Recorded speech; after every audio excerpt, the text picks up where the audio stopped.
Woody woody woo, China Samara here. Listen, I saw someone just posted about getting FMLA, and it's so important. If you have a clinical diagnosis of anything, whether it's ADHD, diabetes, anxiety, major depressive disorder, whatever, all right, there's a clinical documentation that you have a disability.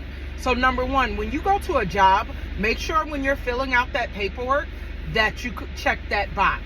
Because I had a situation where I was embarrassed and I didn't check it, and then I couldn't claim it, and I ultimately wind up getting terminated from this place of employment.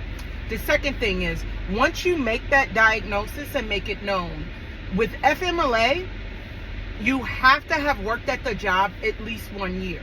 So what makes it different?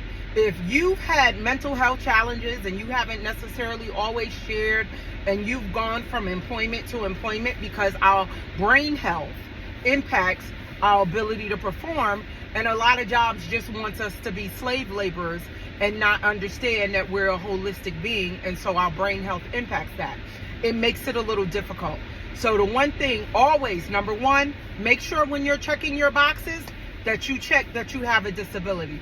Also, the second thing is that if you have more than one, then that equates to that. Make sure you have a good primary care doctor. I cannot state this enough. I went through so many challenges, but I had to fight like hell to get my primary care doctor that I have now. So even if you don't have a therapist, your primary care doctor can write a letter stating these are the disabilities that you have. They don't have to go into detail about it, go into treatment, excuse me, none of that. But they'll state that letter. You send it to HR to make sure that it's in your file. Okay, then there's so many things that happen. A lot of us, like for me, I'm 49, almost a half a century.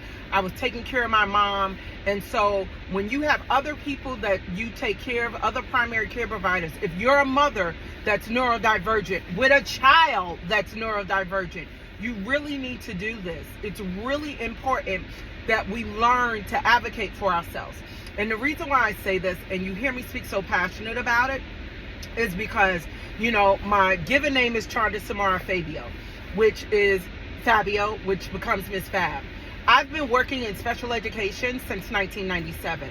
I know what it's like to work before there was an autism label, before there was ADHD. Back when they said, well, ADHD isn't real. But now we know through Dr. Daniel Amen, it can be seen on a brain SPECT scan. So I'm big on advocacy, and I fought really hard. Just like a couple of weeks ago, they just had the ADHD conference in California. There's so much information out here, but if we don't know it's out here and we don't know our rights, therefore we can't advocate. And I'm going to tell you, a lot of these school systems hope parents don't know their rights when it comes to what's being provided for your child. So Miss Fab wants to encourage you, and I really want to shout out to the person that made the post. Thank you so much for making sure that we as women, yes, we have a safe place, but you're also reminding us of other rights that we need to have. It's freezing here in the Midwest, and I couldn't find my gloves. So, all right, you guys have a great day. Feel free to reach out. All right, God bless. Bye.